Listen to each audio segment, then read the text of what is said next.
Disney loves to be different and do things their own way. We've got 9 common Disney cruise mistakes for you today on Disney's, starting with number 9, gratuities. Disney, of course, decided to do something completely new in cruising and created rotational dining. Rotational dining is their main dining concept. They have 3 main dining restaurants, and you will have 3 waiters that'll travel with you through those restaurants, which is really fun. They get to know you, your tastes, your preferences. So, of course, you want to make sure that you tip them, and Disney's process for that is these gratuities. As many of you know, tipping is different in the United States than it is in other countries. Gratuities are expected on Disney Cruise Line, and they do vary. There's the 4-person team that'll be with you throughout your cruise. 3 of them will be your dining team, and 1 of them is your stateroom host. And those suggested gratuities are $14.50 per cruiser per day for that 4-person team. You can prepay those, or you can add them to your stateroom account, or pay in cash at the end of the cruise. Most other cruise lines do not do this. They also don't have rotational dining, so that's probably part of it. At the end of the cruise, in the last evening, your stateroom host will leave you some envelopes with tip slips for your 3 servers and your stateroom host. It will have their names on the slips. You just put those in the little envelope. A lot of people like to add a little cash on there as well. That's up to you. And then you can just give that to them at the last breakfast. If for some reason you're not going, they'll have a box out there you can put them into. And also, they've got all this recorded anyway, especially if you've prepaid it. It's more of a ceremonial thing. They'll still get it if you don't take it, so don't stress about it. But I think it's nice to let them know. And included with those prepaid gratuity cards, a lot of people like to add just a little bit of cash as well. They work so hard. They will make your vacation fabulous. It's nice to acknowledge them with a little extra money at the end of the cruise. And there are other tipping situations on the ship. We've got a whole video about that you can check out once you're done with this one. Number 8 is packing too much. It is inevitable with all the things that you're going to want to do, especially if you're going to be on a Maritime or a Halloween on the High Seas cruise. You're going to want to have extra clothing. If you've got those tiny humans and they love their princess dresses, there's a lot that can come with the packing. So, rule of thumb, take out everything you want to pack, put it on your bed, and cut it down by half. That's kind of hard to do sometimes, so at least cut it down by a quarter is my suggestion. And a pro tip for you there, either pack another bag or leave half of your bag empty so you have plenty of room to pack for coming home. Obviously, if you have a car, no big deal, but if you're flying, those pounds add up, and it's nice to have the extra space. And of course, airlines are loving charging bag fees these days, so it helps to have an extra bag just in case you don't want to worry about overweight fees at the airport. 2 more pro tips for you here. First, we bring a pop-up hamper from home and put it in the closet. Once that hamper's full, put the dirty clothes into a vacuum seal bag and throw them back into the suitcase. We also like to use packing cubes. You can pack these at home, remove them from your suitcase, pop them into a drawer, and you're good to go.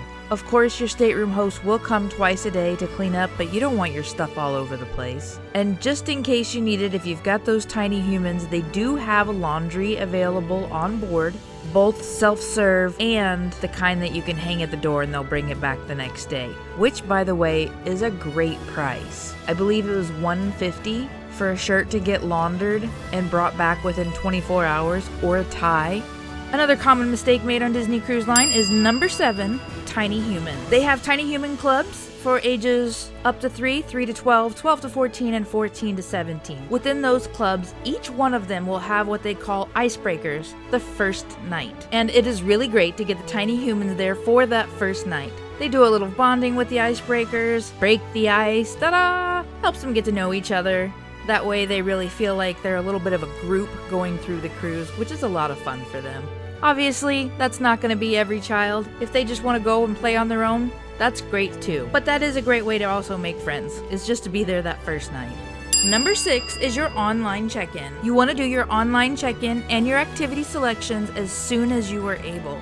Historically, they had these 2 things linked together, and you would do them before your cruise, with that date being designated by castaway level. Now, lately, they have been doing them 30 days in advance for the online check-in, and I think the castaway level for the activities. So you want to make sure and check and see exactly how they're doing that. But when your date comes open to book, make sure you get online at 12 o'clock Eastern Standard Time. That's when everything opens up and reservations will go quick. If you miss some, no worries, keep checking. You'll almost always find something that cancels. And if none of that works, go straight to guest services when you get on board, see if they can help you out. Also, within that online check-in, number 5, the Princess Gathering. you want to make sure that you book ahead of time for the Princess Gathering. There is not a cost, but you do have to book it ahead of time. Again, I'm sure you can get on board and book it then, but they will have those reservations available with your other activities as well. And you want to do your online check-in right away so you can get the earliest port arrival time possible. Which also takes us into number 4. You don't want to have too much scheduled, because if you do that,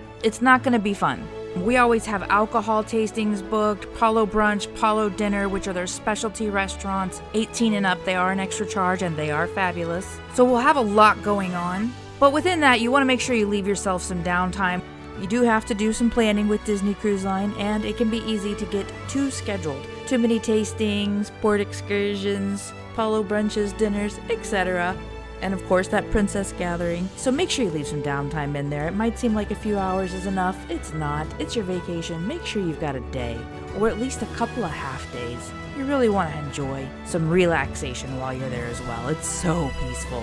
Well, it's mostly peaceful. There's also plenty of fun to be had as well. Number 3 is banned items. There are some items that are banned on Disney Cruise Line and can result in a fine. So you want to make sure and know what your restrictions are. The 3 main things people seem to want to bring on, and actually we've got a whole nother video on banned items, so go check that out after this is over.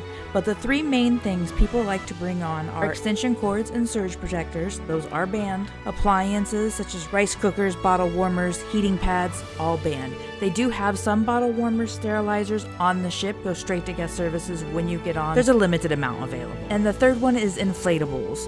Things for the pool, for Castaway Cay, a bed for your stateroom, all of those are banned. Although I do think it would be good if you could bring an inflatable bed on, but that's a discussion for a whole nother day.